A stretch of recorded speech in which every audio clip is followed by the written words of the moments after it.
Yeah, I think we have a really good um, close matchup tonight. That you know, all these guys are just really looking to get into something new. Uh, Yeah, they're looking to come out early, make a statement, and really try for something here. and speaking of statements, I think that first band Nuwa is really setting the stage for maybe how these P's and B's are going to go. I imagine that it's the Resistance might try to focus out Sacrificial Pit. All right. So, as Liam mentioned, continuously trying to ban out Sacrificial Pit in the mid lane as we see a Scylla ban coming out uh, for. Um, Yeah, Herc's team already choosing to ban a second mage, as well as the Persephone ban on the right side.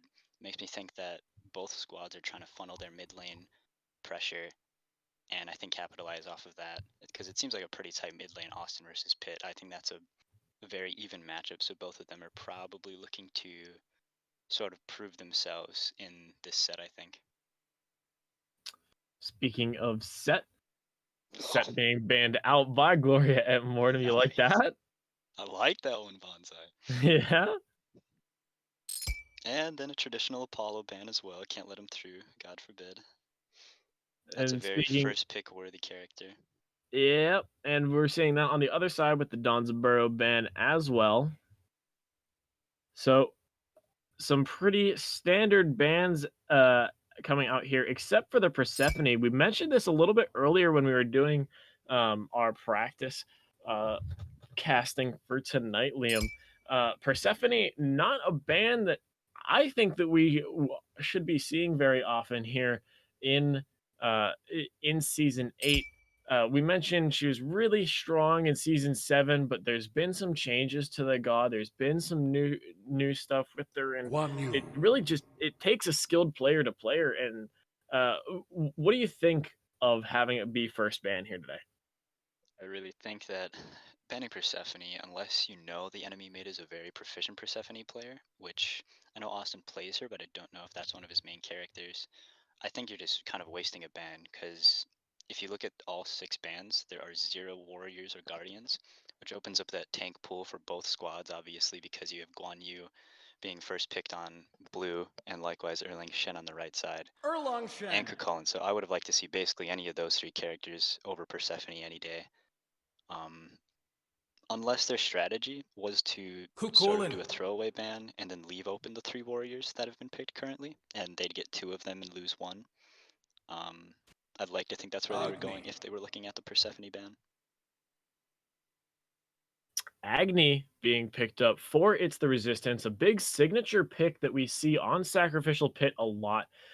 We know that Pit loves to do big damage. He loves to throw out those abilities that just hit hard from a distance. We know Nemesis. he plays a lot of the Agni, a lot of the Merlin. Austin the Great looking to take it away from Sacrificial Pit here today. How do you think Austin's going to do here on game 1 on this Agni? I think Austin's kind of the type of player that can, with a couple games of practicing, can be really comfortable on pretty much any mage or even hunter that he wants to play. And I think coupled with the Nemesis Guan Yu, that right side is going to be very pressure oriented. He can just spam Agni bombs just as much as Merlin on this side can spam his cooldowns as well. So I think it's going to be a very explosive mid lane fight. That's exactly what I was talking about, wasn't it? That Agni, that Merlin, two Mm-hmm. very big picks for Sacrificial Pit. And the Merlin is what's grabbed here as soon as Agni is taken. Question in chat from Cooter. Wonder if it's my boy Austin or my boy Mark in mid. It's going to be Austin. The lineup tonight has uh, has Austin the Great in mid and MARCxWINGS on the carry role coming out for It's the Resistance tonight. So, as we move on into the second phase of bans, we see the Cupid coming out from Gloria at Mortem. You want Pretty to talk a little clever. bit on that? Yeah, the Merlin escape is only his flicker. His other escapes are basically just turn and burn potential. So taking away that Cupid pick, which prevents him from being able to use his flicker, just that massive AoE cripple can do a lot of damage to him and Erlang Shen as well. So I personally enjoy that ban bottom 2 and the on her as well, just showing that Mark isn't going to be able to play either a comfort pick or one of these really super meta hunter picks, because that's 5 hunters we've seen being banned out of the 10 total bans so far. Heimdall being banned out as well, so that hunter pool is getting a little slim. We've seen the Heimdall, we've seen the on her, some big picks coming out. Amu's and Cobb being hovered right now, Not and the it is bees. locked in. Not the bees. Nick Cage is in shambles as the AMC is picked up. Coming out from the other side, Simpl Fate locking in the Geb. I believe that's going to be HerculesMWP on that Geb out of the support role. We saw Herc play the Geb a lot in season 1 of the QSL. He looked pretty good on it. Coming in here today with a comfort pick. How do you think that this Geb and Agni are going to work together? Geb and Agni, I think, has a lot of combo potential. Blink Cataclysm into Agni Bomb Barrage can basically 100 to 0 either Merlin or Zamozenkob, 2 characters who are notorious for not having incredible or any escapes likewise. And with that ROM pickup on the Resistance's side, they're going to have a lot of early lane pressure to try to combat that Zamozenkob, at least for the level 1 through 2. So really, I'm just curious whether this Erlang Shen is going to be a jungle pick or a support pick with that Zamozenkob, and I suppose we'll see here with a Fenrir coming out. Fenrir. So, as we load into the battleground here, I just want to say good evening officially and welcome to the battleground for tonight's broadcast of the Quack and Smite League. I am Bonzaijoe along with LiamNaughtyBear coming at you live. Got camera guy Rektalplasm here as well. We have a great couple teams here, Liam. We talked a lot about this in picks and bans, the synergy between these picks, how comfortable all these guys are on their picks. How do you think they line up against each other, and who do you think has the advantage off of just those P's and B's? Just based off P's and B's, if I'm looking at the comps here, I think the Resistance has a really strong level 20 comp. And if Gloria can't snowball what I perceive to be a rather early mid-game comp, especially with this Colin Fenrir and Zamozenkob, those are some picks, especially in the dual lane, where if they get behind, they're going to have a really tough time coming back and making an impact at level 20. So I'm really just looking at the Resistance to play this safe, get picks where they can, but I think as long as they're breaking even, they're going to have a pretty good shot at taking down that Titan. So as we talk about new picks and bans for this game, I also want to talk about new faces. This is the first game for both of these squads. We mentioned that we got some new guys here tonight for both these teams. On each squad specifically, Cyber and Atticus, both new players for Gloria at Mortem. They've had a lot of time to work in well with their new squad. On It's the Resistance, got Achilles JC, MARCxWINGS, and Simpl Fate all appearing in their first game as a member of It's the Resistance. So it's really we're really looking forward to seeing how these new guys perform with their new squads as the action gets started here, and we're going to see the normal rotation through the 4 camps over into solo lane for It's the Resistance, out into duo lane. Atticus taking a bit of early damage as we see Rye on that Zamozenkob. Rye, I want to note, played jungle last week for It's the Resistance, for Gloria at Mortem, and looked like a really big bright spot on that team. What do you think he's going to take from that first game in jungle and bring to the ADC role? As Simpl Fate is actually looking pretty low in the mid lane, but is going to be safe under tower. But sorry. Good. They very clearly have a lot of duo pressure with this comp. Erlang Shen, that's something he brings in the support role levels 1 through 5, is he's very aggressive, he can tank more than you, and he can deal more damage than you. So I think that duo lane on Gloria is looking to hit 5 and just stinger camp Mark. Force his beads really early, try to get Hercules shell before these ults come up. And Herc even having to go into the shield level 2 is going to hurt their clear a bit more as well.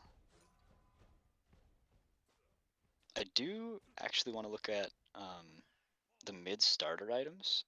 I think Austin is going to go for a late game sacrificial shroud, which I absolutely love.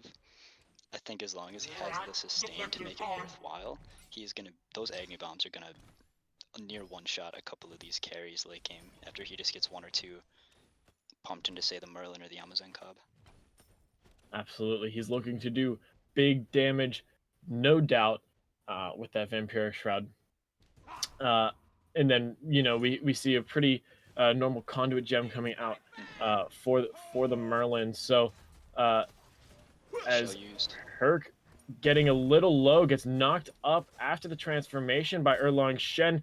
The shield comes out. I don't think he meant to use it on Mark. I think he meant to use it on himself, but big tower damage being taken by Atticus. That's But a look double. out.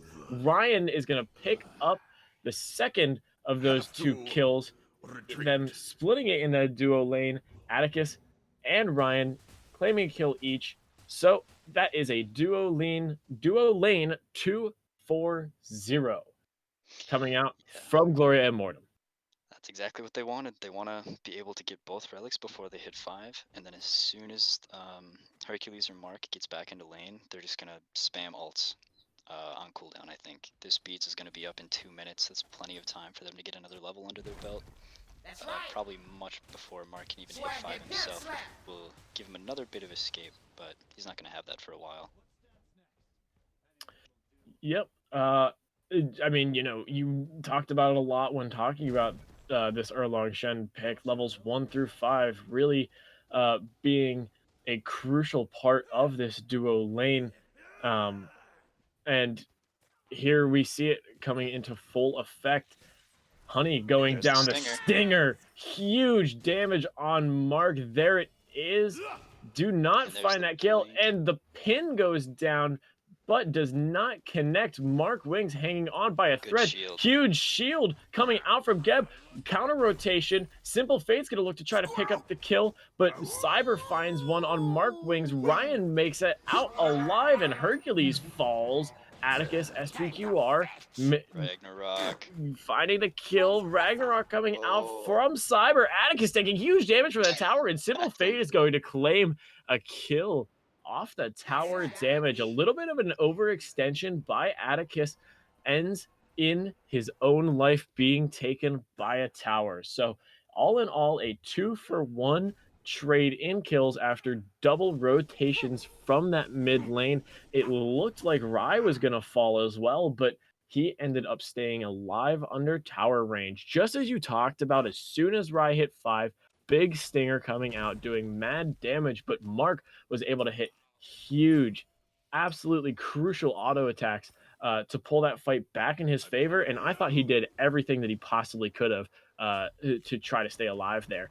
As a big gank comes out into the solo lane, Simpl Fate claiming another kill, this time on Omega Bulldog, and Achilles JC just barely making it out with his life over toward the Gold Fury pit. Atticus playing a little aggressively toward Hercules. 6-4 is the level difference, a 2-level difference in that support role.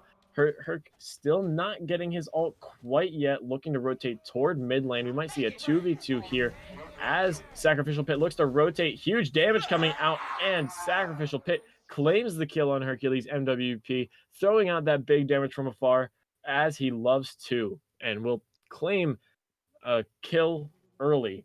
Hercules on this Geb is looking to be a menace, but with that Erlang Shen on the other side, has really struggled to find his groove. Yeah, Simpl Fate's gonna catch him out here. He doesn't have ult for it, but the Astral Barrage comes through and picks off Atticus for another overextension by him. Absolutely. Great use of Astral Barrage there for Mark to pick up that kill, turn it in their favor. So all in all, after that sequence of events, 2-1 in favor of It's the Resistance in the last couple minutes. They're looking to come back, only about 1.4k the difference, but a huge jump in from Cyber. Doesn't quite find anything in that mid lane. Mark taking huge damage, had that stinger on him, is looking to bring this fight back, is playing aggressively, but look out. Cyber's coming over. He sees him though. Mark is going to retreat. Geb is looking for the counter rotation here as well, looking to stop Cyber from jumping in on Mark, and it looks like he will do that successfully. Mark is alive. Atticus is Achilles. looking around, and it's a 3-0. But yeah, look over in the solo lane. Omega Bulldog taking a huge amount of damage off of another Up rotation from downs. Simpl Fate.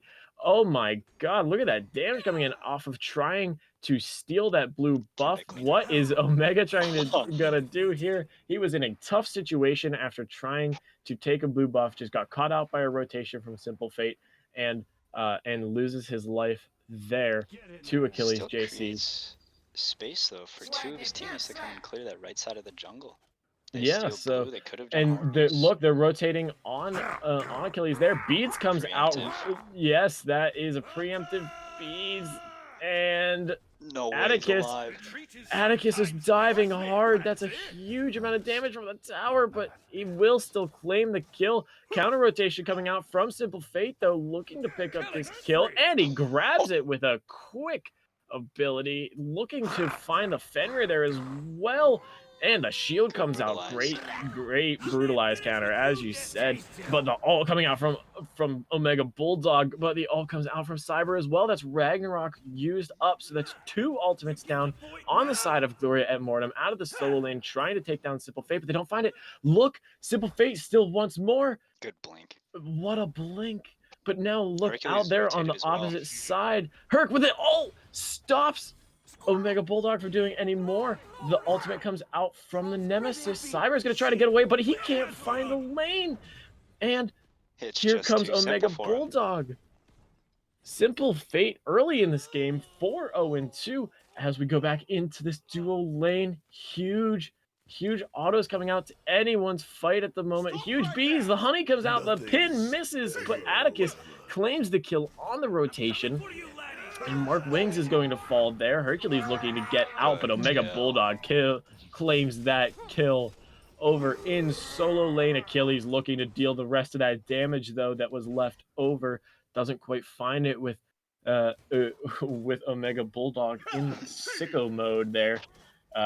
As Atticus is trying to claim this enemy red and will find it. So Simpl Are we Fate allowed to not take able a to make it. break from the action? I for more cannot. Than 10 I seconds? am losing. I'm gonna need to grab some water after this game. But look at the damage coming out. Rain fire almost claiming Atticus's life, but 9 turns blessing saves him. But the pin brings it out low. So low is SacrificialPit and Atticus. But huge shield coming out from Herc, able to save Austin the Great on that play. But over in the solo lane, Cyber picking up a kill on Achilles. We are 10 minutes into this game. There is 16 kills, and I have not stopped talking. I'm losing my mind on the camera. I'm dead, man. Unbelievable amount of rotations. Absolutely nobody is farming. There is just invades from this red team. Gloria and Mortem cannot stay out of the resistance jungle, and it is really putting them behind. I mean, look at the level difference. They have one in almost every lane, 2 in some cases in support and carry. So I mean, this XP lead is really starting to be a difference. As in the mid lane, it looks like there's a 2v2 going on with Atticus and SacrificialPit. Big damage coming out from Pit, but back over in the duo lane, Mark is looking low, but he goes back in, trying to heal up off the Scorpion, but the Scorpion just sadly does not do enough to claim that. Austin taking a bit of damage from Atticus. Atticus electing to go with the Frostbound Hammer early, but yeah, Hercules looking to try to clean up the kill on Ryan, doesn't quite find it. So one by one, Hercules picking up 2 quick kills, and it seems as a pause has come out into now that this pause is over, what is gonna happen out in that duo lane. We saw Simple Fate going for the gank, trying to find the He's kill gotta on kill Rye, it. and he has to find that kill, Desperate. but he doesn't. He does not find the kill, and Austin the Great goes down in his own left jungle as well. So some really tough results coming out of the pause for It's the Resistance, where over in the dual lane they were really looking for a kill. Simpl, needed to try to get that shut down, but didn't quite find it. And then a 3-man rotation onto the red buff ends in Austin losing his life as well. So a tough turn of events for It's the Resistance, as Guan Yu is going to use the ultimate to get out of that situation. Achilles JC returning back into that right lane. The ultimate coming out for Colin. Austin throwing a rain fire, finds a stun. Look out, Cyber, huge damage, but Ooh, doesn't soloed. find it. A great use of the beads. MARCxWINGS stays out of the Ragnarok, stays alive, finds a big kill onto Cyber. So that is a good pickup, good kill to bring Mark back into the game. Yeah, that should set him up at least decently well to maybe try and make this comeback. I know 3 levels is quite a bit, especially when you're against trans Odibo Amazenkab. But getting that kill onto Cyber should also give Simple Fate a little bit more jungle pressure to come over and hopefully kill this Kukulkan. Cataclysm already being used. The jump, he should be dead here. There's no way for Kukulkan to get out of this 3-man. Easy pick.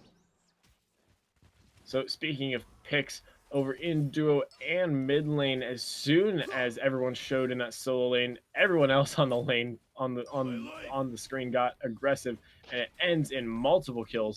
One over in duo lane, Rye onto Mark. One in mid lane, the Atticus and Pit going onto Austin. So they turned that one pick into 2, which seems to be a recurring thing so far this game. Gloria has done a great job of taking the opportunities where they come, but a huge Ragnarok is canceled there by Simple Fate. So as he found the pick on Atticus as well, Hercules might be able to get out of this. No, he is not. Wow. Yeah, and I think a really huge reason why Hercules didn't get out of that is because he built Witchblade first. Only 30 physical prots, which is like nice against the 4 physical comp, but at that point you go Sovereignty, which gives you objectively more prots, HP, HP5, and aura prots to your team. The Witchblade really only affects the dual lane, and as we have already seen, I don't think limiting the attack speed on Amazenkab is really going to shut down what he's going to try to do in these late game team fights. I just think he's too squishy for a level 12 Geb, or 9 Gebs. I don't know why I saw 12.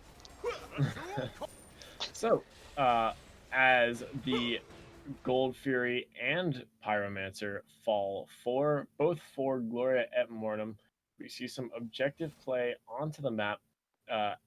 Gloria and Mortem looking to really take this lead and play with it, try to build on it, and they're really trying to move up in this game here and try to dominate it even more than they have so far. As the pin comes out from Atticus and is just off the mark. You can also see that Hercules is probably building into his Sovereignty right now, but because he built the Witchblade, that means that instead of having the Sovereignty there, where he could be maybe building like a selfish magical defense item, he's not going to have magical defense for probably another 6 minutes. And in that time, SacrificialPit already has a lead, and his fire stance shreds prots, and Hercules does not have any prots to begin with in that regard. MARCxWINGS getting dove on here. Rye claiming the kill. Cyber jumping in, uses Ragnarok, chasing down Simple Fate. And the Ragnarok timer is going to run up, but the Brutalize coming out. Huge damage, but SacrificialPit is there to do some return damage, but doesn't quite find the kill. But Cyber claims Simple Fate's life. So, another 2-for-0 fight there for Gloria at Mortem as they claim that Greater Scorpion on the left side. They're looking for some objectives to do, but they're looking to collapse on Hercules in Austin. I mean, a 13,000 XP diff, a 10,000 gold diff. It's really tough going for It's the Resistance thus far. but Sacrificial Pit trying to do some damage. They're all gathering up in that left side. They're looking for objectives. What do you think the next step is for this Gloria side? Oh, as Gloria's Austin the gonna. Great brings out huge damage. Wow. So, sorry, go That's ahead. good to see. That's good to see that he's able to do that to Sacrificial Pit is 3 levels ahead. I think something Is Resistance is looking for is just Phoenix and tower defense. So Gloria can use that to their advantage, try to force what's now a 5v4, but it has turned into a 3v2 on the right side. As long as Fenrir gets out of there, Gloria should win this fight. And Fenrir is going to use Ragnarok, grab Simpl Fate, but he might fall. But look at the counter rotation. Simpl Fate picking up the kill on it. ItsReallyCyber. Hercules is going to get out of that fight alive. The Guan Yu might not be able to say the same. The heals coming out doing big work, but the big push from Omega Bulldog. Simpl Fate's going to get out of there after using his blink. Hercules, using the shield, tries to use Shockwave to get himself out of it. Sacrificial Pit trying to do damage and finds the kill. So Hercules is going to fall as well. Simpl's going to get out of there alive. And that's another rotation and advantage for Gloria at Mortem. And look where Amazon Cub is on the map, PV. He's rotated right after getting that solo kill. They are likely posturing for a tier 2 or FG push in either lane. And I don't think that's a bad idea. I think Merlin has so much burn, especially with 3 forms of penetration in his build right now. They could take Fire Giant realistically whenever they want. So and it looks damage like Atticus coming is probably caught out here. Although the big transformation comes out, Simpl Fate looking for the kill is really diving for it. Is gonna do some damage, but the pin is gonna allow Atticus to get out of there alive. So a big grouping up here in this right side. This might be what It's the Resistance needs. We're gonna have to see if they can find these picks. Merlin looks like he might get caught out here. Look out. Big shockwave coming up. But not able to take any advantage out of it. Pretty low on vision on the top side. So It's Resistance a little unknowing of the Gloria and Mortem plan here. And they're going to go ahead and split up again. I mean, I understand that they need farm right now, and it's a little tough going, but a big group and finding these picks might be what these guys need right now. And right now, there's a total of about 10 magical prots from items on It's the Resistance, so Sacrificial Pit between all the flat and percent pen he has, maybe should have gone for more flat pen considering that they aren't actually building Magic D, is still going to be able to shred basically any single member of It's the Resistance, and I think they've really got to be worried about what he's going to be doing in these FG team fights. Fire Giant being claimed by Gloria at Mortem for free. Looks like it's going to be a counter objective for It's the Resistance going on to this left side Primal Fury. They might be looking to grab that back and defend this right Phoenix, as all 5 of them are going to back. Yes, so it looks like it's going to be a Phoenix defense here for It's the Resistance as Gloria at Mortem makes their way toward that Titan room ever closer. The bird is there, it's waiting, and there it is. Omega Bulldog is the first one in, and huge damage coming out. What a pull in! Sacrificial Pit grabs 3 people with that purple ability. I don't know what it's called, but oh my, did it do a lot. Void Stance Vortex. Void Stance Vortex. There you go, and there it goes again. Sacrificial Pit just pulling everyone into one area, saying, come on in. I'm just going to let Rye do all the work, because wow, that was just dummy damage coming out from that combination of Sacrificial Pit and Rye. And It's the Resistance doesn't even play that bad. They get a 4-man Cataclysm, a priority Nem ult onto a target, and a bunch of Agni Bombs and Guan ult in there, but there's just not enough damage. They're too far behind. They did what I like to see, which is a full commit on the Phoenix, because you're really not going to get much better defense than that. But honestly, if they get 2 more picks here, it's game. So Bird being is a return shutdown kill though on Cyber, but he's already been dying quite a bit, so I don't know if that matters. Yep, so Mark is trying to make it out alive. It looks like he will, so some big defense coming out here. They're going to need to clear these waves as they enter the Titan room. It's it's going to be some moving back, some grabbing some objectives, and a reformation on uh, on the side of Gloria and Mortem. Yeah, they're probably just looking to finish a lot of these items, the Pridwin, the Abshard, probably a Berserkers, and then group up. Maybe they siege the left Phoenix, but honestly, they could probably just run it down mid. They have enough AoE damage and single target picks in order to get 1 or 2 and just storm the Titan room. I think especially this Fenrir with the shifters at low health, Ansile, Pridwin, if he has max runes when he's using Ragnarok, there's basically no killing him. He's going to double his prots and he's going to choose somebody on that team and they're going to die. So looks like a regrouping here, trying to catch the Nemesis out was Rye, but Hercules and Mark are just gonna have to back and protect this left Phoenix. Mark does back successfully, but look out, Omega Bulldog is the only one that's in right now. They're gonna look to try to catch him out, but the entire enemy team is gonna rotate. And Ragnarok coming out from Fenrir just barely grabs Simpl Fate, and huge damage coming out. Simpl Fate claiming the kill.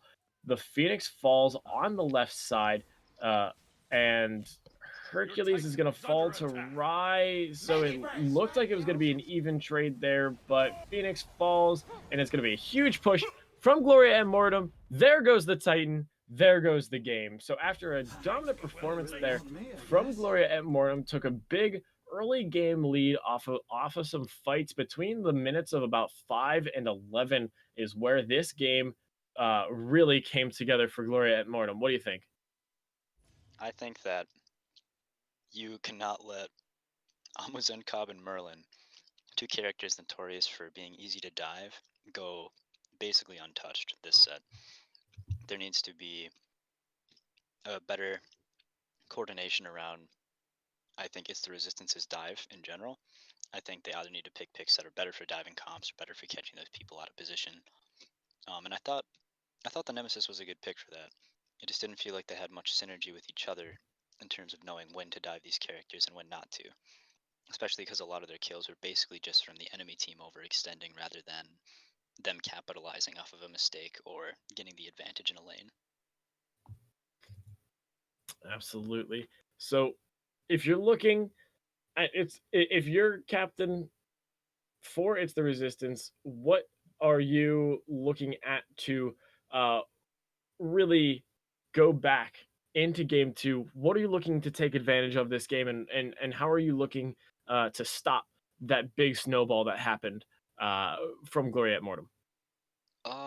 Well, you can't roll over and draft another level 20 comp because Gloria is not going to let you get there. And while I liked the Agni pick, I think you just give something that Austin can basically just hard carry on. Like give him a Toth. That would be pretty good long range poke. You could give him a Scylla wouldn't be bad, even though I know they did ban it. But I think he just needs to play something that he's super comfortable on and knows he can carry the game with, and the rest of his team plays picks that can facilitate around him. I really don't think a funnel mid strat is a bad idea here. And obviously Simpl seemed very comfortable on the Nemesis pick. I'd like to think that there's other picks in his arsenal that he could play just like Nemesis, more that single target burst. So I wouldn't be against him getting that pick again, because I think if they had a little bit more synergy on It's the Resistance between some of their other picks, that they could really get something going in this early game.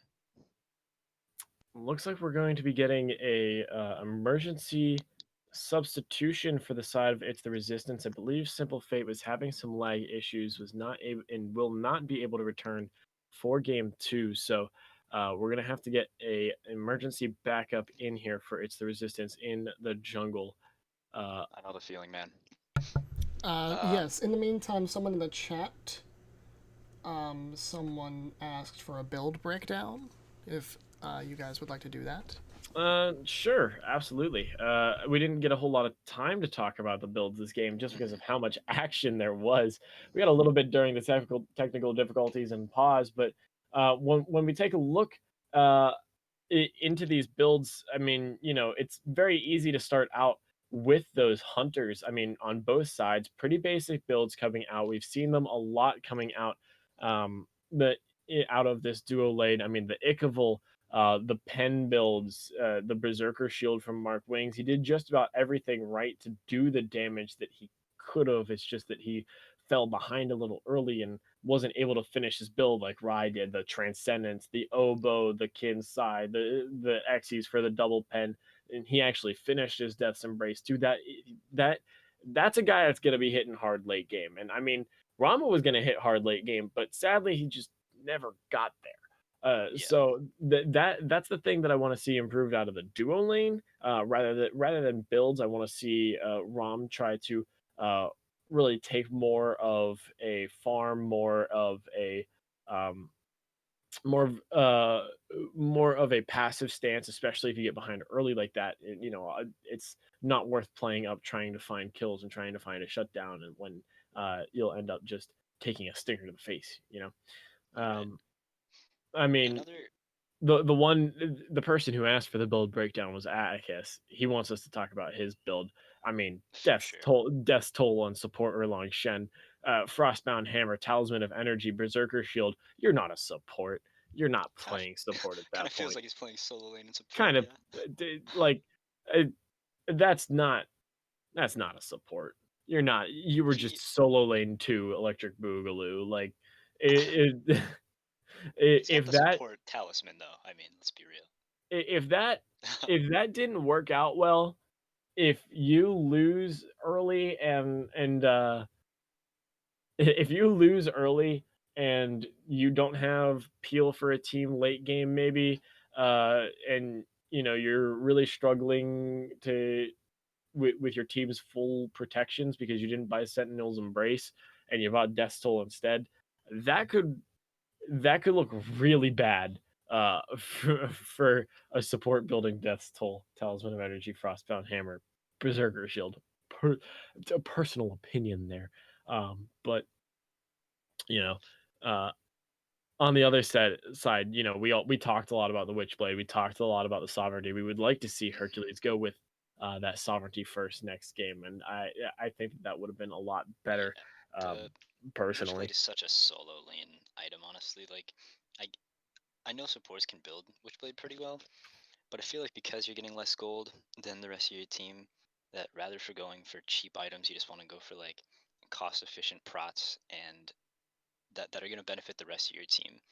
Even a Gauntlet of Thieves wouldn't have been bad. I don't think that item's bad still, just because Sentinel's Embrace exists. Um, another thing was the Merlin did go Archmage's gem. I was hoping for Gem of Focus because I really think it combos a lot better with Merlin's kit and synergizes well compared to the Archmages. Um, like even Archmages on Scylla, a character who is very like single ability bursty. Like you toss the 2, you use Archmage passive, and then you have to wait for that to charge up, so the rest of your abilities are doing minimal bonus damage from it. But Gem of Focus, just consistent 9% across the board with every single Merlin ability. Um, Obviously, it didn't matter in this game because they were snowballed and they were so far ahead. But in a late game scenario where that might have mattered, I think Gem of Focus would have been a much better pickup. All right, so as we get back to picks and bans here, it looks like we did not have that switch in It's the Resistance. Um, it looks like Simple Fate was able to get his game back up and running, so we are going to have the same lineups on both sides. So, first ban coming out from it's from Gloria at Mortem is the Persephone. We talked about it a lot in the Picks and Bans game 1. Seems like a throwaway to us, but these guys really like getting it out of Austin's hands. What do you think, Liam? I mean, it's fair. It obviously worked for them last game. I think they have a guaranteed throwaway ban because second pick has to ban set. Otherwise, Gloria at Mortem gets it, and that can be very difficult to deal with. So it looks like what they try to do here is leave both Apollo and Nuwa open, and I'm gonna guess that each side is gonna get one of those picks, and it's up to Gloria to choose which one. And So- we'll see a completely different solo lane matchup as well, considering both solos have been banned out by the opposite squad. Yes, the Guan Yu getting banned out, the Kukulum getting banned out, and you know, the rest of which were set in a bunch of mid laners. So Rai picking up that Apollo is going to be that first pick from Gloria at Mortem. We've seen Rai on the Apollo. We saw him play it a lot in prospect matches. Apollo, very popular ban right now, but they're able to pick it up. What do we think coming out with the Apollo first here? So I think that if Gloria was looking for something to improve upon, right, that Amuzen was ahead the entire game, and he didn't necessarily have to rotate a lot because the rest of his team was doing well, but he didn't rotate that much either. So I think the Apollo is going to be able to help him facilitate some more of that rotation ability.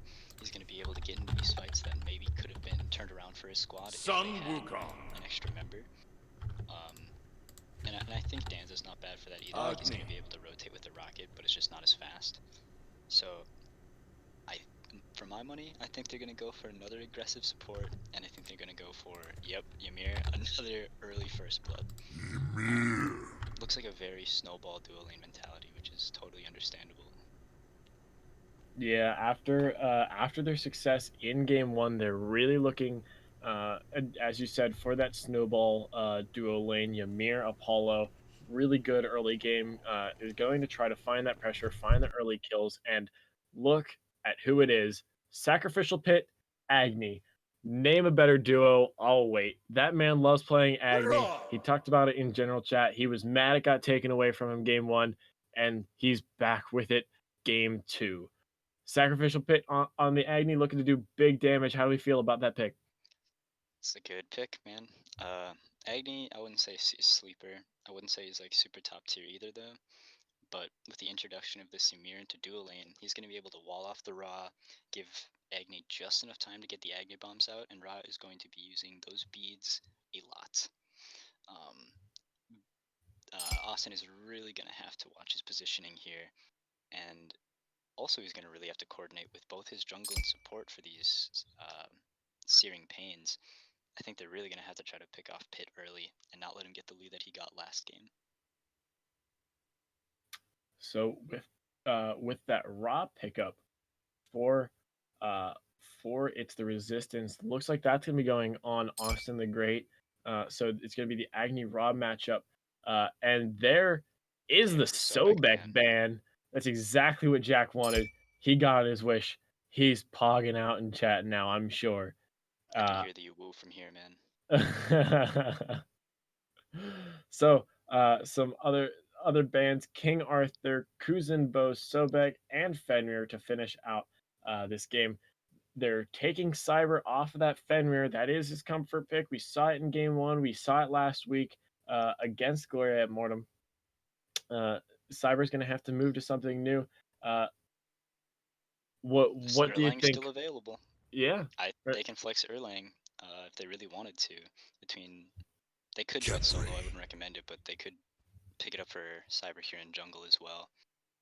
Although my guess would be, seeing this Khepri pickup, if Omega plays it, he could run an Achilles here and try to sort of snuff out what both Khepri and Wukong ult can do. I don't really see them going to Thanatos into this comp, though. Is that an Apollo jungle? That looks like it will be the Apollo jungle. We've seen it. We've seen it a little bit, but now we're going to see it on Cyber. It looks like it might be, might have been a change later on. It looks like it might have been originally for Rai, but you could have flexed it towards Cyber after seeing that Fenrir get banned. Who knows, really, at this point. But Heimdall are being picked up.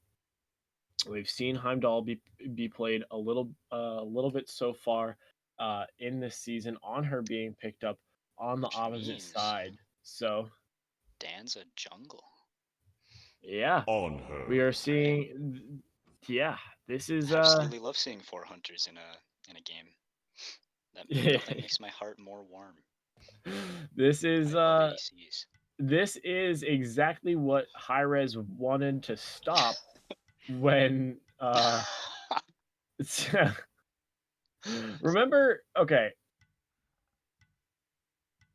Oh, and it's also going to be a comp switch. MARCxWINGS going to mid, Austin the Great going okay. into the duo lane. Austin thinks that he might be able to sort of get back the duo pressure that Ry was able to get last game. And I don't think it's a super big switch. Mid and ADC are both playing carry backliner roles. And I've seen Austin play a handful of ADC games. I think as long as Hercules is playing this Khepri smart and not super aggressive, I think they've got a good shot at least stagnating the lane, which will help get them back to parity come mid game. And we are loaded in. Welcome to the battleground. We got game 2 ahead of us. I'm Bonzaijoe along with my main man LiamNaughtyBear and Rektalplasm on the camera. We got game 2. It's the Resistance versus Gloria at Mortem. Out of these comps, what do you like? What do I like? Because we talked about what I dislike, which is C4 hunters. That's just the personal bias. But what I do like is that both of these comps are going for what looks to be just pure objective shred. You've got mage secures and you've got hunter auto attack shred on both of these gold furies or towers or FGs, whatever they decide to go for. And with both of the tanks, they're very zone oriented tanks. Wukong's good at just backlining and getting carries off of objectives, so is Tyr. And Ymir and Khepri do a little bit of different things, single target, but both are still very good at denial. So I think if this game goes even, I think there's going to be a lot of fights around those objectives, and that's what I'm most excited for. And these tanks are going to have to be really careful about what they're building and where they are locating themselves on the map, or they're going to get shredded. So Good Ry crystal. using crystals early to grab the XP for purple buff. I'm going to have to take notes on that one. Usually that's not what I do. I mean, if he hits level 2 fast enough, then it won't matter that he used crystals level 1. And there he is. He's the first level 2 in the game. first level 2 in the game. Even even hit Mark could be looking at a solo. Oh wow, huge damage.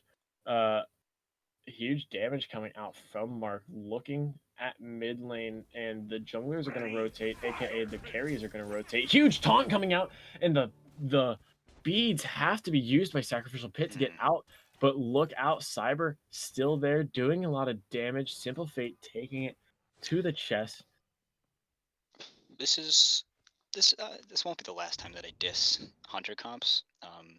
But I'm just saying, if that was an assassin blink level 2, like Robin or Fenrir or anything else, I think that Pit dies there. I'm just saying, Hunters don't bring a lot early, which is alright. You go into the late game. A double freeze coming out from Atticus. Isn't able to get a whole lot done with it, but it sure looked cool. I'll tell you that. Minions. Yep, minion damage coming in big time. Hercules looking a little low. Hey guys, can you like up the desktop audio on the stream? We can barely hear you, casters. I was just watching it. All the voices. I can't pull up the voices any higher, man. Oh, okay, that's the highest. My desktop audio is at max. All right, boys, talk loud. Put your mics up, maximum. Like I have Liam on 200% on Discord.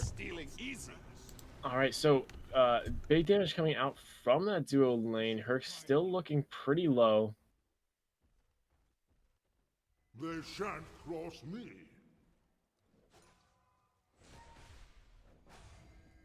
And Atticus looking, finds a freeze, but doesn't do a whole lot of damage there.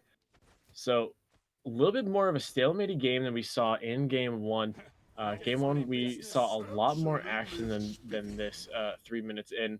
And look at the rotation. Simpl Fate trying to catch Atticus out as they steal the purple buff. Big jump in from Austin the Great. And Atticus has trapped himself. And they got the purple as well. So that is a kill for free. First blood found. Atticus is the first to fall in this game. It's the Resistance taking that first blood off of a fantastic rotation from that mid lane and jungler.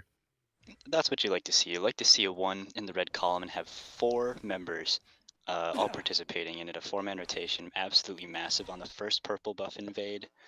And giving the kill to Simpl Fate, that extra gold in his pocket means that whatever item he chooses next, he's going to be able to build much faster than Cyber, assuming he keeps up on farm.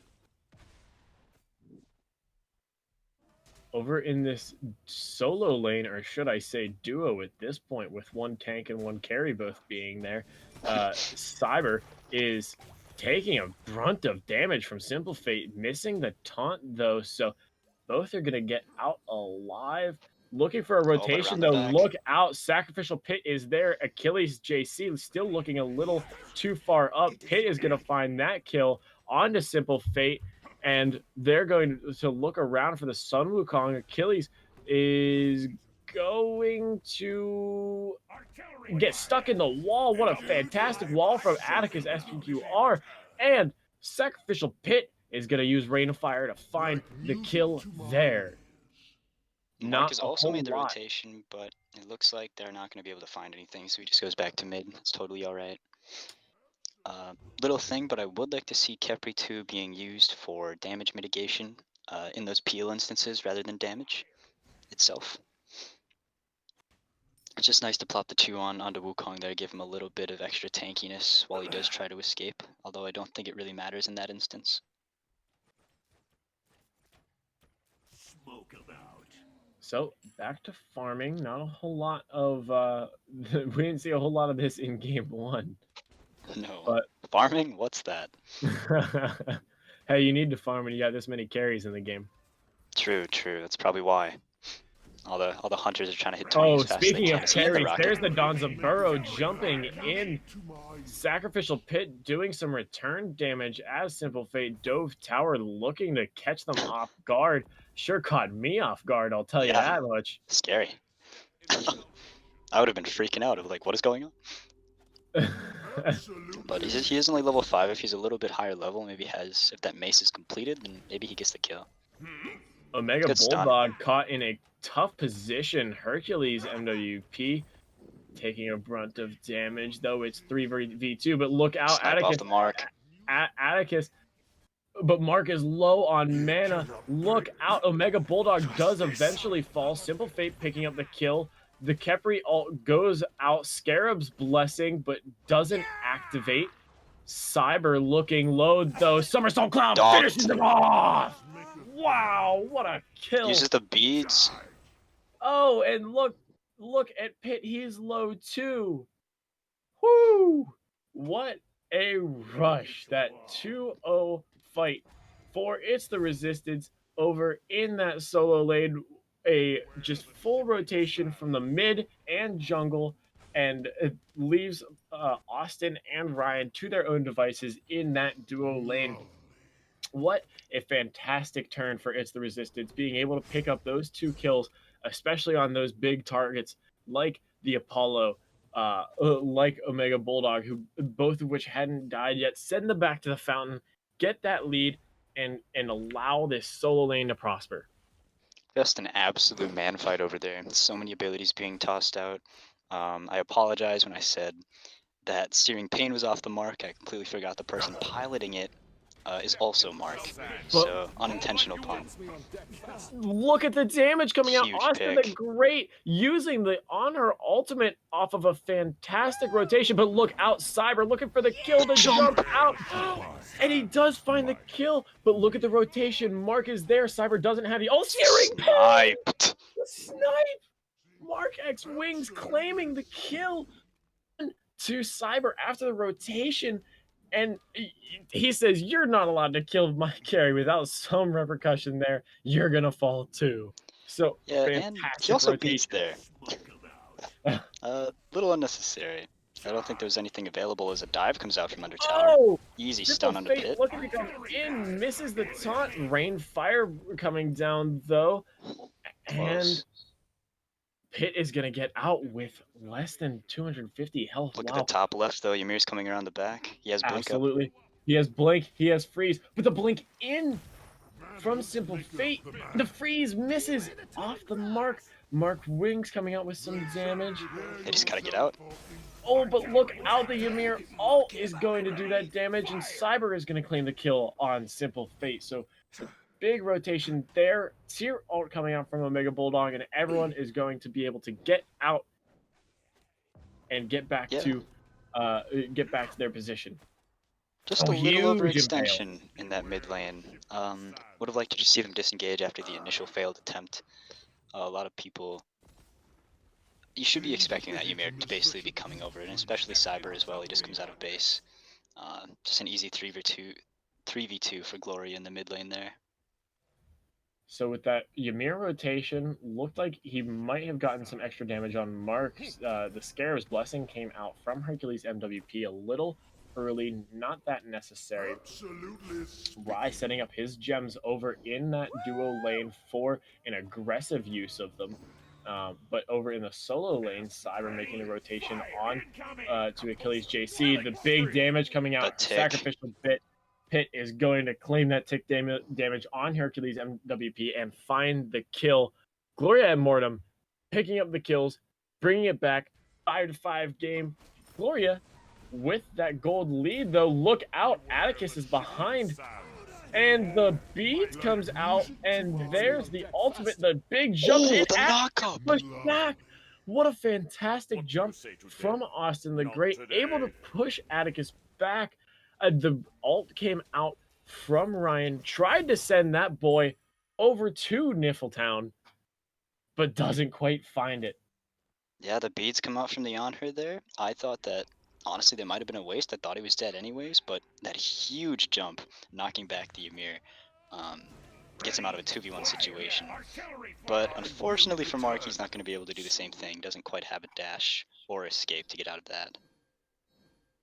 So a big rotation, Cyber able to pick up more damage onto MARCxWINGS, and SacrificialPit is going to pick up that kill. I mean, we just talked again and again about this pickup. SacrificialPit on the Agni, we know it well. He's done it time and time again. Can I pull up these damage numbers? Because it's got to be nasty for Pit.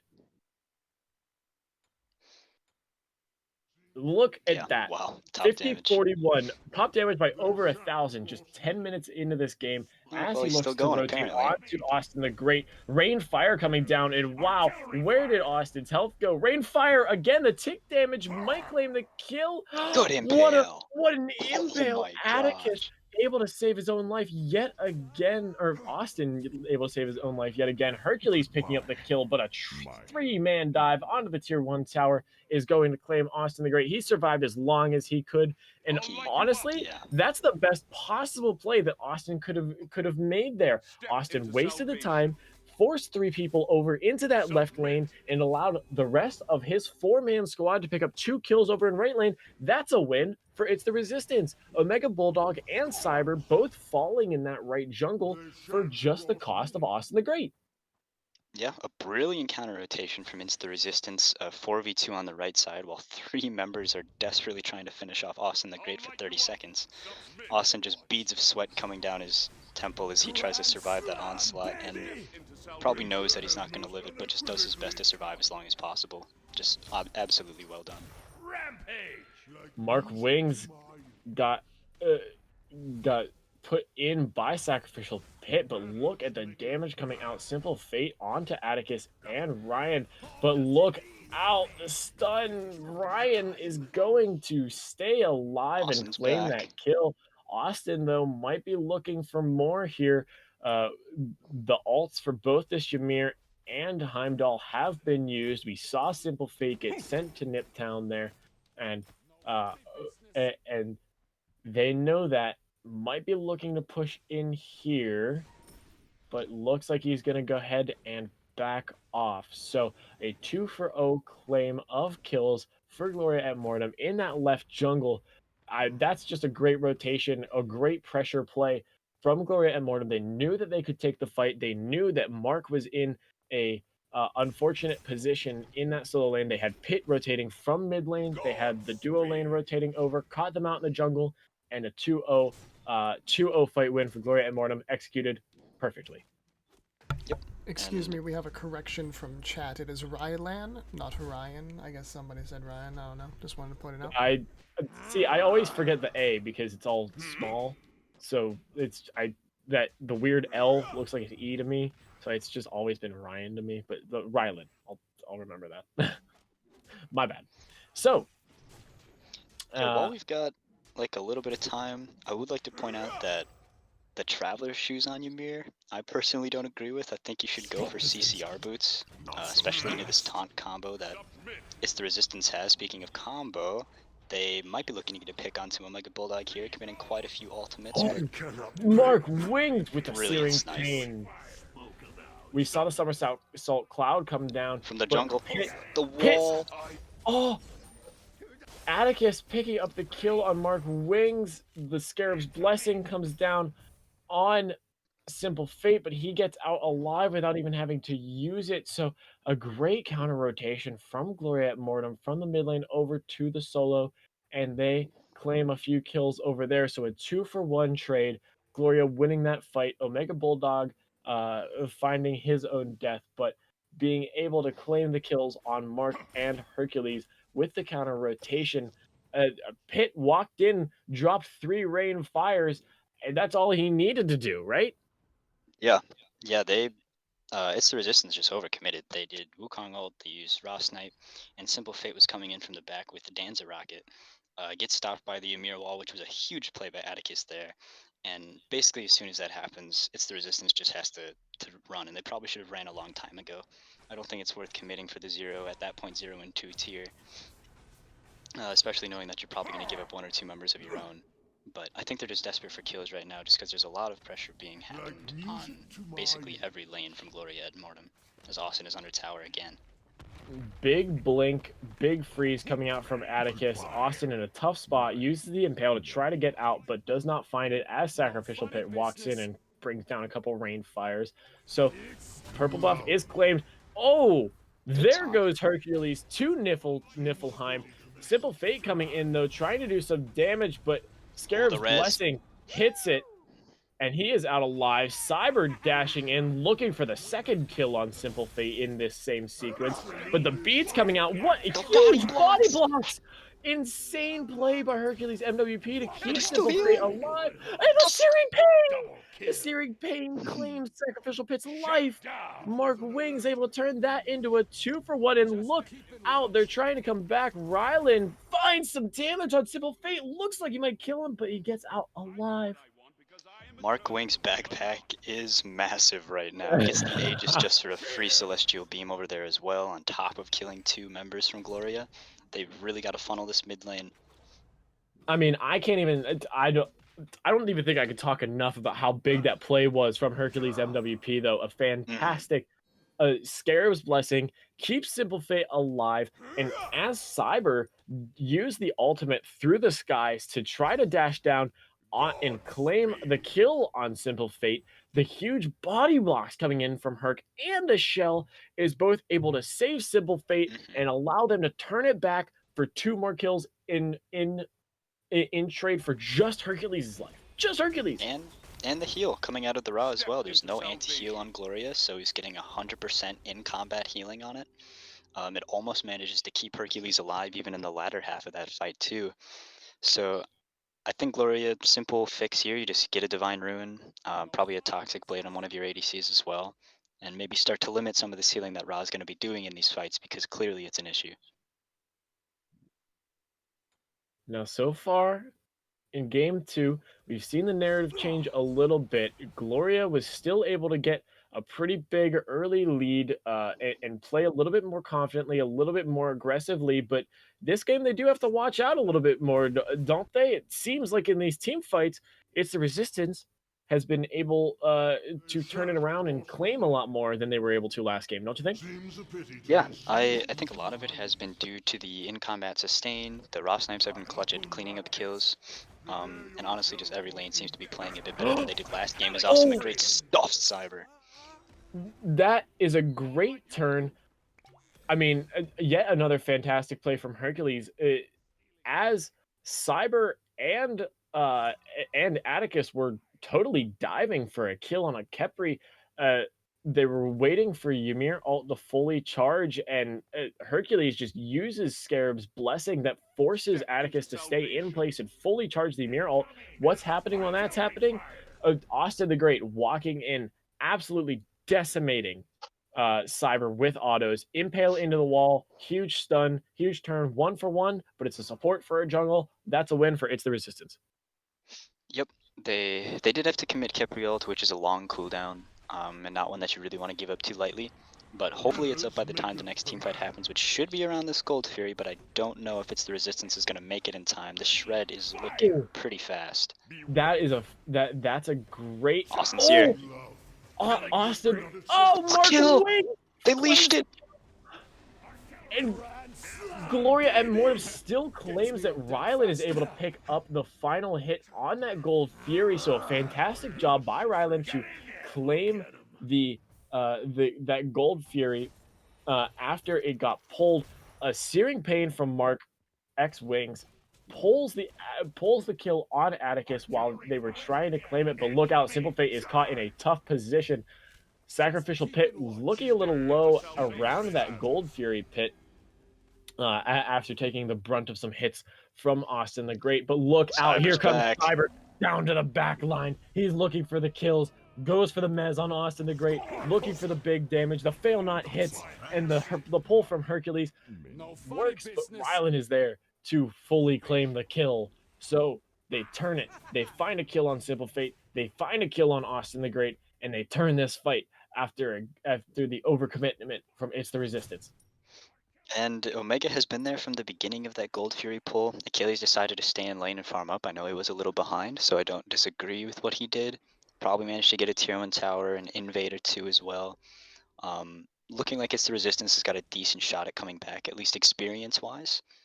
But I really thought that they honestly had the Gold Fury there, because Mark effectively zones the Ymir off the Gold Fury by killing him, and then they pick up the Gold Fury themselves, but one reason or another, Rai is able to get in there and steal it away. That could have been an absolutely massive fight for It's the Resistance if they were managed to just do a little bit more damage to that Gold Fury there.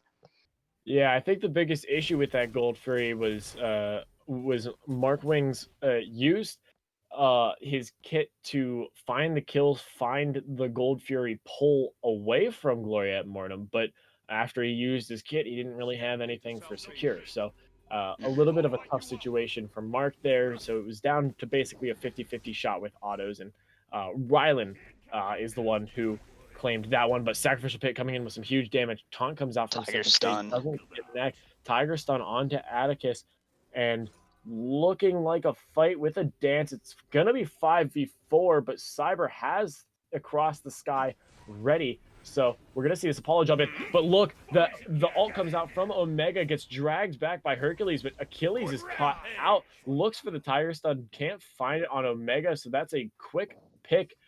Both the solo lanes dove each other's a full team. Omega made it out safely. Achilles did not. So that is a one-person pick for Gloria at Mortem, and they're gonna look to try to turn this, but look out, Cyber. 4v5. Cyber is alone over that Phoenix. You have to choose. It's left Phoenix or it's Fire Giant here. It doesn't look like it's gonna be both. Good bait. And a bait over. Cyber is going to go ahead over toward that Fire Giant, and he is going to claim it for free. As looks like he's just zoning. It's the Resistance made the decision between Phoenix and Fire Giant and took what I believe to be the smart one there to make sure that Fire Giant was cleaned. Yeah, I think make sure that Phoenix was clean. I think in that instance they probably just try to send one person back to deal with that Cyber.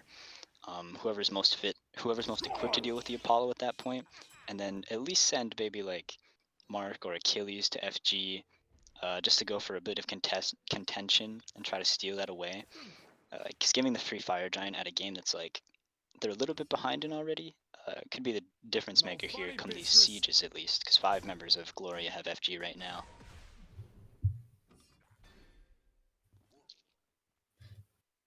So as we're going to see this grouping, we're going to see that same split push from Cyber, but he backs instead of using the ult. It's about 3/4 of the way through the cooldown. And we're going to see a grouping around this mid tower, 4-man. No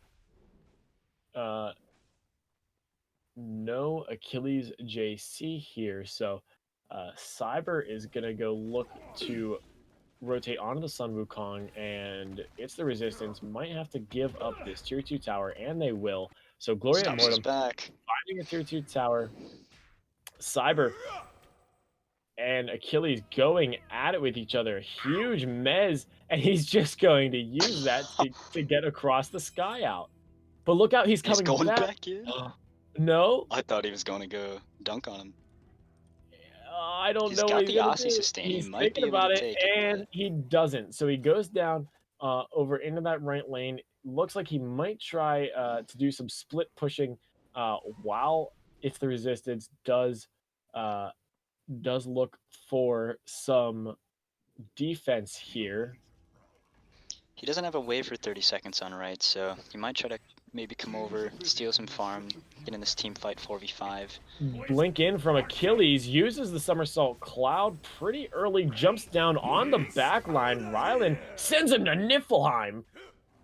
And that's Achilles And it looks JC like out on of the the back fight. line he's getting ripped apart. Yeah, Rylan sends him to Niflheim. And they're going to claim Hercules as well, just doing absolutely stupid amounts of damage to these tanks. Simpl Fate falling as well.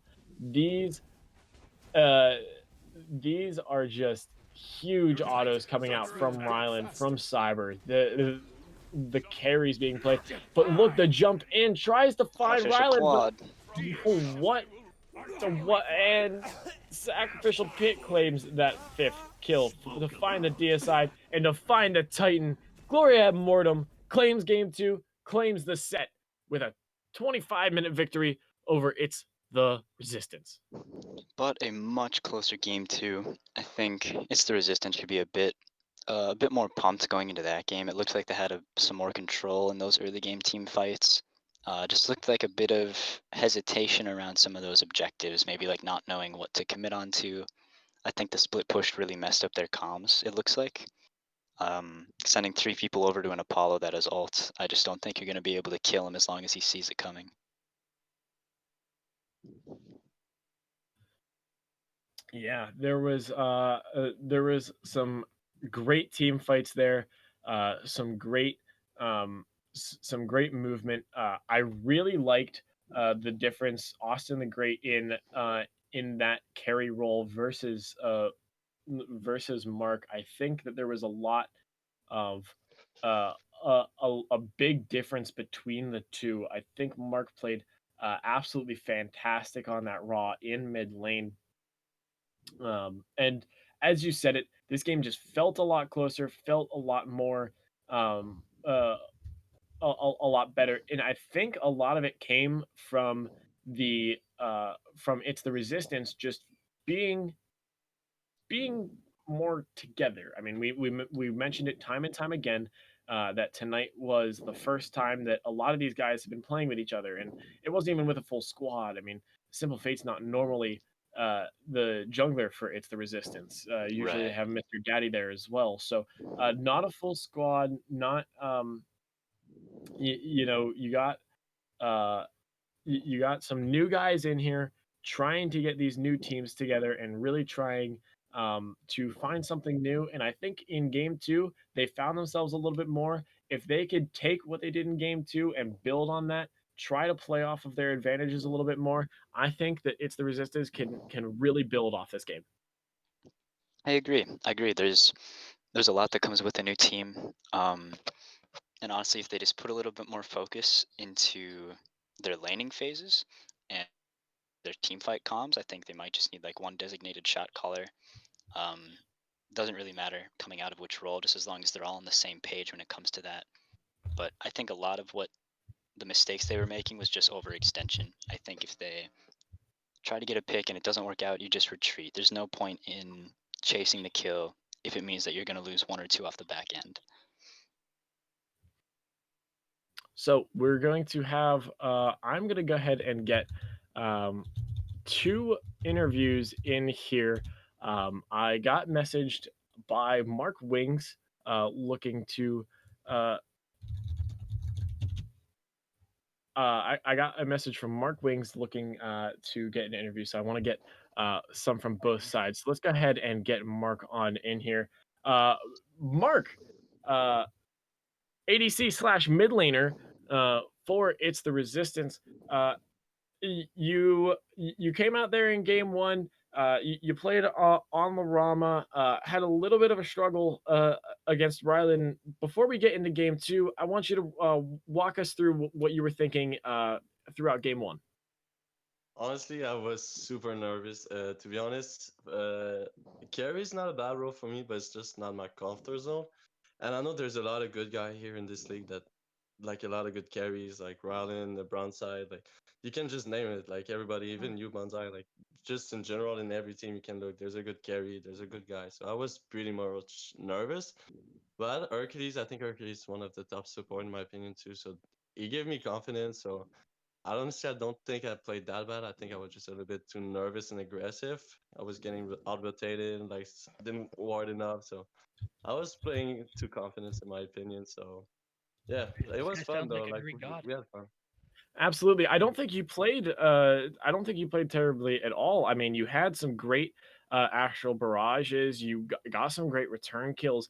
And I mean, you just said it, that nervousness is something that is really tough to deal with. If you walk into a set nervous in that carry role, you can really tend to fall behind because it's a role that you have to play a lot more confidently. And if you don't, then that can put you behind. That could put you behind in and of itself. But with you switching to mid lane, uh, you fragged on that raw. Oh, Not he not frag. even Frag's an like understatement. yeah, you looked absolutely fantastic on that raw in mid lane, and I mean that's obviously nothing against Pitt. The dude was putting out insane damage numbers as he usually does 6-1 and 12 on the Agni, but you 6-4 and 5, 18,000 damage on the raw, but you were a shining star among your rotations and being able to pick up those return kills like we were talking about. I want you to walk us through that game two structure. Yeah, well, game two, we're talking about like because some of the guys have some connection issues, so we're talking about like switching roles and like trying to find stuff. But at the end of the night, we just came back with our team. It's like, okay, let's just roll it with the squad that we have, and we talked about it a little bit with the Austin and me switching up roles. So we just wanted to give it a try, and also Raw is kind of like my god. Like, if there's a god I can play out of my brain, is this god. Like I don't know why it just click in my brain, just works. And yeah, so we switch up. It works well with for us. I think we look great in game two, way better than game one for sure. We gave them a good fight, but yeah, like you said, Pitt is such a good player. So big shout out to him. He gave me a good matchup in mid lane. So great rotation by both of the team, but yeah, Raw is my counter picks, and I have some great setup with Hercules. So, like in general, I think we just knew with that team, like team chemistry is not on point right now, and we just need to play together more and just work Oh together. yeah, And you guys we played probably gonna just look better. really well for being together for very little time and switching roles. Yeah, we were talking about that in a little bit in the post game. We thought that game one to game two, you looked a lot better game two, and we weren't sure if that was coming mostly from experience playing with each other. Mark, I just want to just one last question. I want you to walk us through that difference of how game one versus game two came together in terms of team play, in terms of togetherness, and mainly in comms. How did it feel as a team environment? Yeah, I think, like I said, game one was more nervous. Like everybody, like it's our first league game. We did one scrim, I think, and like a couple of practice, but that was our first league game. Like first game together on stream. Like people were watching. Like for sure, it's stressful a little bit to just having all this people watching, and everybody was expecting us to play too. Like after all those trade, like everybody was looking at us, like how we gonna play, how we gonna look. So me in the new role too on the new team. So everything like just switch it up. Also we had Simpl fader sub. So everything was kind of new for us, like for the team in general. So we were super nervous, and after game 2, I think we just grab our like confidence, like okay, let's just show who we can be and who we can like just play all the time. And honestly, I think just comms were better because we're talking about communication. Like I know I can make a lot of rotation in mid lane since I play jungle, so I was talking with Austin how dual lane look, and like just we had the blue buff on timer too. So I think we just looked better in game 2 because our confidence were better, and like our communication was just okay. Like, we just play game 2 for fun. Like we were talking about that lag issue, so we're just like okay, let's just run it back. Like let's do some casual and just have fun. Like let's just run it back. Absolutely. So thank you for joining us, Mark. I appreciate it, and great games tonight. Thank you. I appreciate everyone on the casting. Excellent game. Also, by the way, about 30 people turned out, so try not to get too nervous, but remember that number. Yeah, dude, I get nervous too. Every time I go in a league match and I just pray to God that Skeet doesn't feed. I feel that, Mark. No worries. Thanks for joining us, Mark. But Thank you. I appreciate it.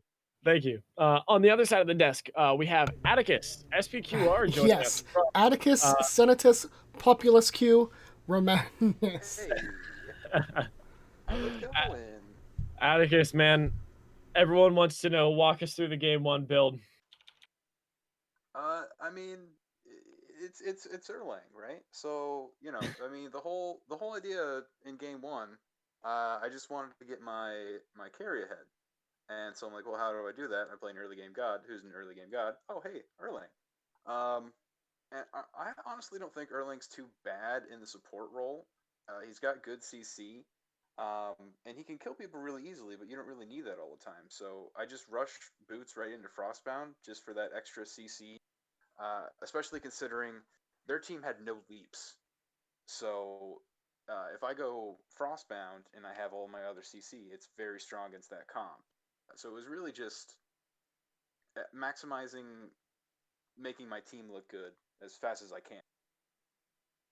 So that's basically the idea for the build. All right. Well, you sure Death Toll was just I want to fight. you sure accomplished your goal early on in that game.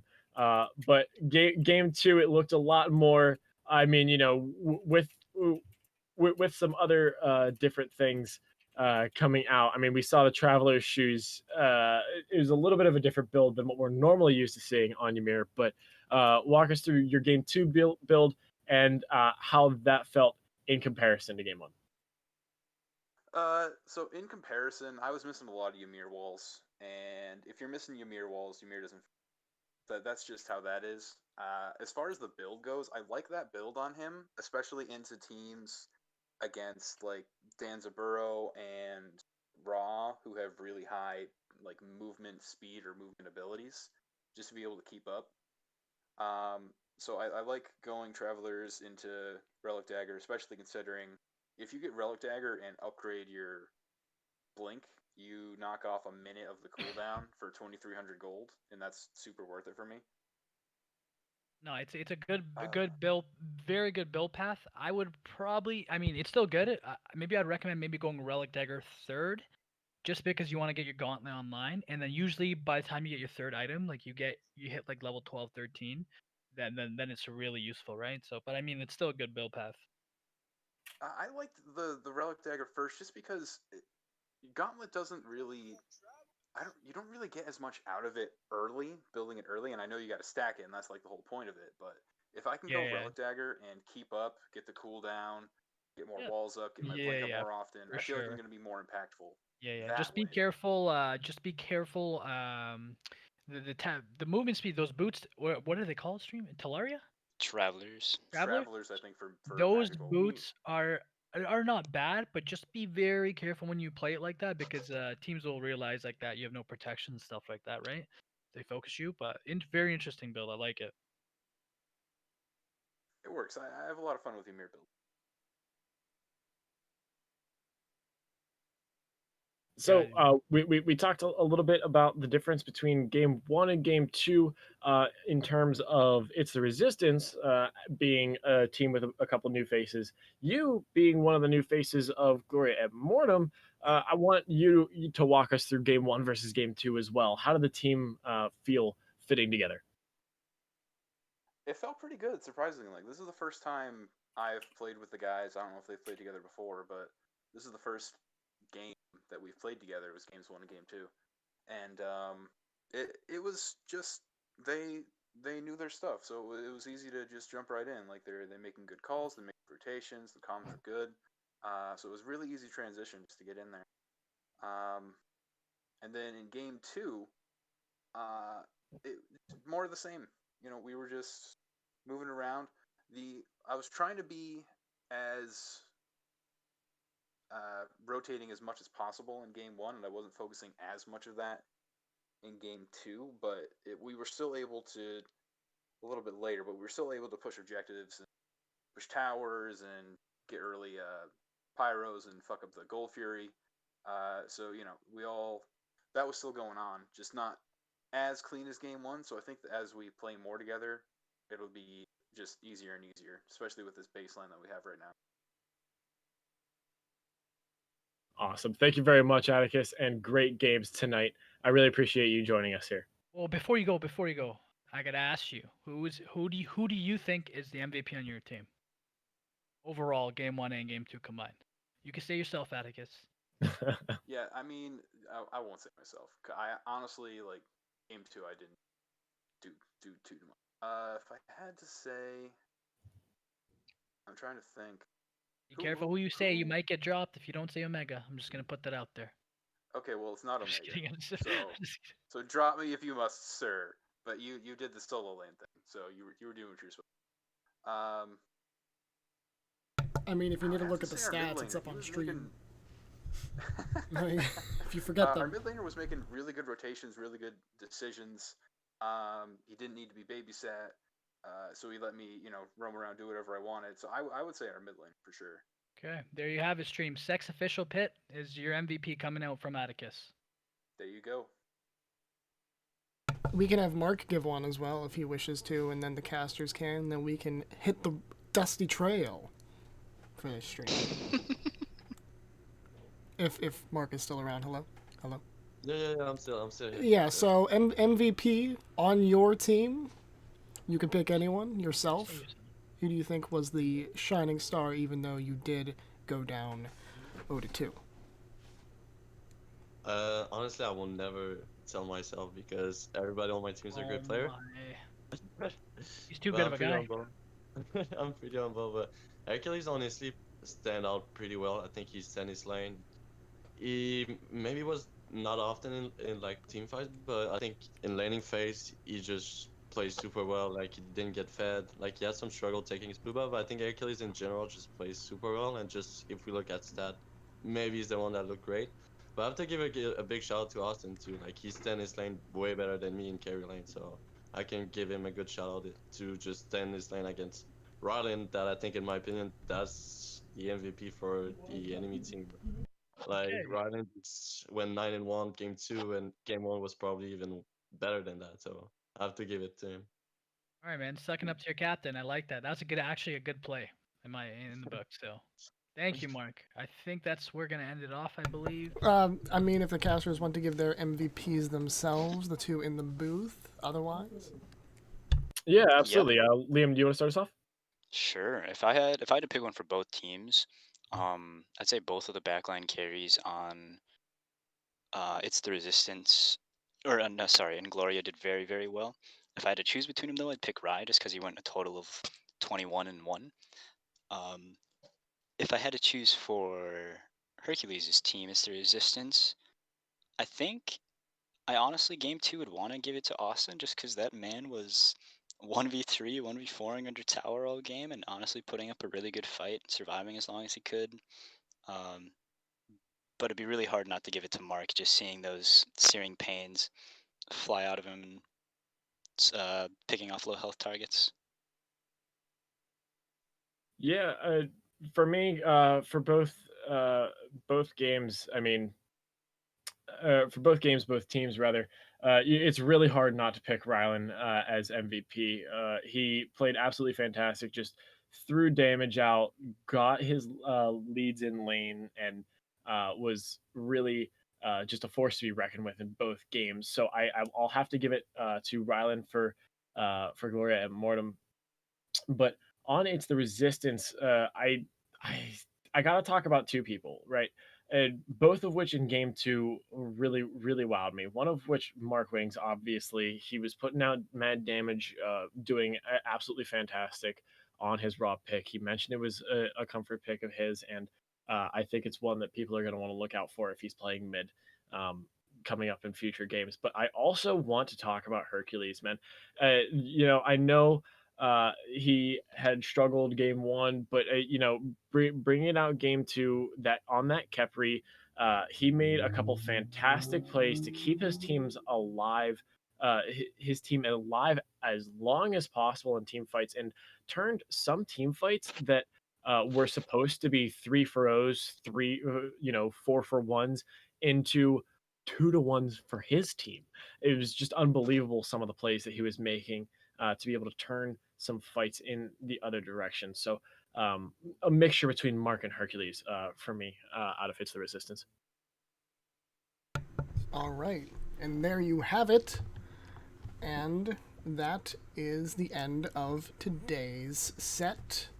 Gloria and Mortem picks up the 2-0 win, pick up their first win of the season as well, and are looking very much improved. It's the Resistance still not looking too bad either. Obviously, a little bit of tweaks here and there, but 2-0 is not the full story there. They fought very good in game two, I think, and if they're able to get their full team in, not having to sub in, get some more scrims, they'll be looking like a pretty good team, I would say. And with that parting thought, if anyone else would like to say goodbye, we shall leave. I just want to say thanks to everyone who joined us tonight.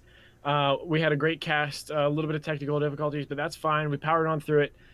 So for everyone who joined us, as well as my main man on the camera, Jeremy, aka Rektalplasm, and my main man on the color commentary, LiamNaughtyBear, on his first cast tonight. So I want to thank both of them for joining me tonight. I'm Bonzaijoe. Have a great night, everybody.